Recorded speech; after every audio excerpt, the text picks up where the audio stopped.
Well, listen, if you don't have anything to say, you blab. You just go on and on and on and on and on and on and on and on and on. Voters do not agree with these despicable women on The View. They are wildly out of touch with the vast majority of Americans, and frankly, they should seek immediate help. Well, here's the deal, when you've got nothing meaningful to contribute, you just ramble on endlessly. It's a non-stop, never-ending stream of words. The voters don't back the vile women on The View, they're completely disconnected from the vast majority of Americans, and honestly, they should look into getting their message from independent media. Whoopi Goldberg held court over The View for years, sitting at the top like royalty, cutting off guests, bulldozing opposing views, and presenting her opinions like they were undeniable truths. But in one jaw-dropping moment, her tight control over daytime TV unraveled before our eyes, and it was all thanks to Karoline Leavitt. Nobody saw it coming. The episode kicked off just like any other, smug laughs, eye rolls, and the typical panel of heads nodding along, all moving in perfect harmony with the show's left-leaning agenda. She's probably been put in there because, according to Donald Trump, she's a 10. That's what it is. I want to be clear, though, it's not her first job. It was her first press briefing. She worked in the previous administration. Whoopi, as self-assured as ever, settled back, ready to take control of yet another conversation. Then, the topic of wokeness came up, a term that The View practically reveres, a concept they defend like it's the foundation of their very existence. Because honestly, it kind of is. Feeling invincible, Whoopi took the first shot, her trademark smirk making its appearance. She pointed at Karoline and boldly proclaimed, "Without wokeness, you wouldn't even have this job." And just like that, bam. The whole vibe in the room changed instantly. The audience tensed up. Even Joy Behar, who built an entire career on mocking conservatives, shifted uncomfortably in her chair. "Ma'am, I'm going to stop this interview if you continue to attack my colleagues. I would like to talk about Joe Biden and Donald Trump, who you work for. I am stating facts that your colleagues have stated in the past. Now, I'm sorry guys, we're going to come back out to the panel. Karoline, thank you very much for your time." Applause. That was so good. What Whoopi says next is exactly what you'd expect, predictable and irritating. After all these years as a host, you'd think she'd have a bit more creativity in her banter, but nope. Here we are. Let's see what she's got for us this time. In a statement afterward, this young lady claimed her on-air snub proves that, you-know-who, will not be treated fairly in the upcoming debate. Now, do you think this is going to make people doubt whether CNN can stay objective? Or is this more of the same, it's all rigged, rigged, rigged, I tell you. Is everything rigged? No. It's their MO, that's what they do. Rachel M. said last week, if the election is lost, it was rigged. If there's a debate, then the moderators are probably biased, and they're prejudiced against me. The atmosphere was charged with tension.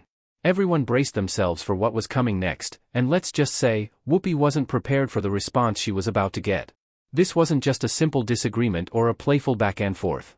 This was Whoopi Goldberg taking a shot at Karoline Leavitt's entire career, her intelligence, her work ethic, dismissing everything she had worked for as just a byproduct of the very ideology she opposed. It was condescending, dismissive, and designed to belittle her completely. Yet, despite the obvious insult, the audience clapped like they were on autopilot. Some even chuckled, but there was a palpable tension in the air, a subtle unease that hinted they knew Whoopi had crossed a line but weren't quite sure if they could acknowledge it. But Karoline didn't flinch. She didn't stumble or search for an escape. She didn't rush to defend herself or scramble for a snappy comeback. No. She did something far more powerful. She smiled. A slow and knowing smile that said, "Oh, you just made a big mistake." It wasn't cocky or overconfident. It was the smile of someone who knew they had the facts, the evidence, and the composure to flip the situation entirely. And with a calm so unshakable it was almost unnerving, she did exactly that. This was something the audience had never witnessed before. By the way, if you're loving this epic showdown, make sure to like and subscribe because we're about to dig even deeper into this unforgettable moment. Karoline started with hard facts, cold, undeniable numbers that couldn't be brushed off with a sarcastic remark or a wave of the hand. She detailed government spending reports showing exactly how taxpayer dollars were being funneled into ludicrously woke programs, gender studies in Guatemala, Sesame Street adaptations designed to export American social activism globally, and countless other eyebrow-raising initiatives that raised far more questions than answers. With surgical precision, she connected the dots, revealing how wokeness had morphed from a social movement into a political weapon, one that was being used to silence, control, and punish anyone who dared to challenge it. And Whoopi? She wasn't laughing anymore. The most divisive and disgusting speech that any president, certainly in my lifetime, has ever given. He essentially waged war on half of the country by saying that we are all a threat to democracy because we believe in putting America first. It's not radical to want to put your country and your own people first. It's not radical to want to have a strong border, a strong military, and to unleash the might of your own economy, not economies around the world. She's incredibly articulate, isn't she? It's honestly baffling that the hosts on The View chose to mock her instead of supporting another woman. It really does reveal a lot about their underlying agenda. Let's see how this plays out. I'm sure Karoline's about to drop some more truth that will be hard for them to ignore. You know, we have seen cultural Marxism trickling its way through every institution in this country: the public school system, the higher education university system, Hollywood, big tech, and the corrupt mainstream media that I fought against in President Trump's White House. They are indoctrinating my generation of Americans into hating our country, hating one another based on race and gender, and all of this other BS, quite frankly. The woman who had built her career on dominating conversations, shutting down conservative voices, and bulldozing through uncomfortable topics was suddenly on the defensive. Whoopi shifted in her seat, the usual smirk gone, her hands moving as if trying to find something to hold on to. She was accustomed to guests fumbling their words, struggling to keep up with her quick-fire comebacks, but this time, the tables were turned. No matter how much she might have wanted to clap back and steer the conversation back in her favor, she couldn't. Karoline wasn't giving her the chance. In that moment, for the first time in ages, it was clear to everyone watching, Whoopi Goldberg had backed herself into a corner, and there was no easy way out. She opened her mouth, then shut it. Opened it again, still nothing. The words just wouldn't come.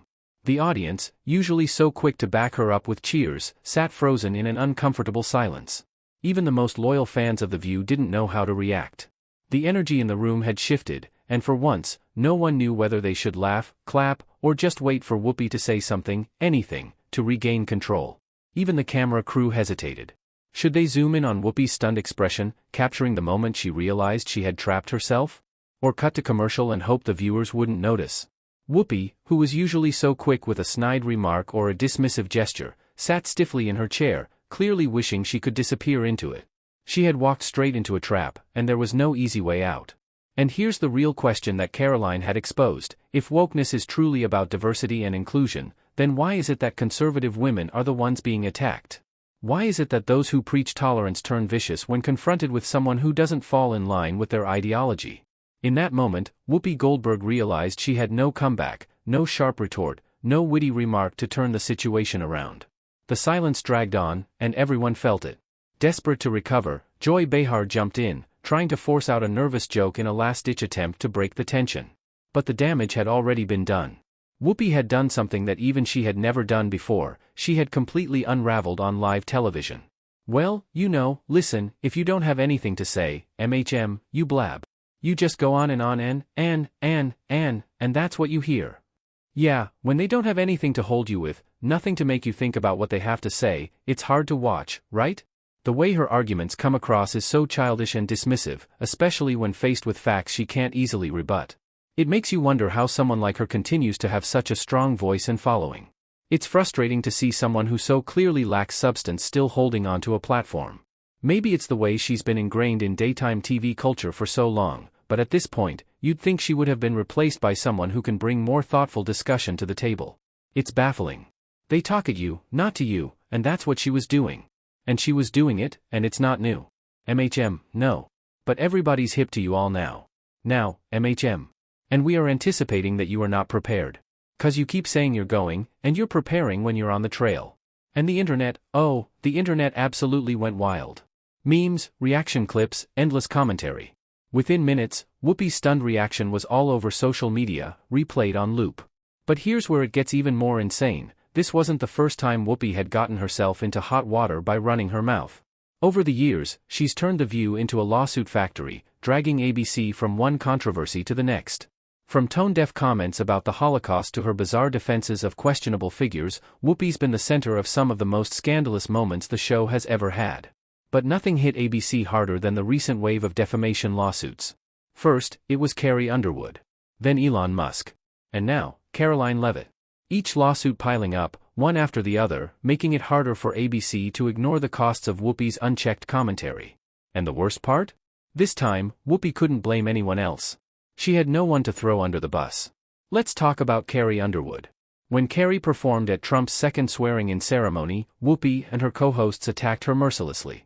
They didn't just criticize her performance, they went full-on savage. Mocking her, claiming she'd ruined her career, even suggesting she was now aligned with hate.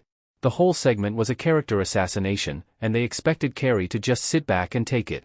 But Carrie, she did something no one saw coming.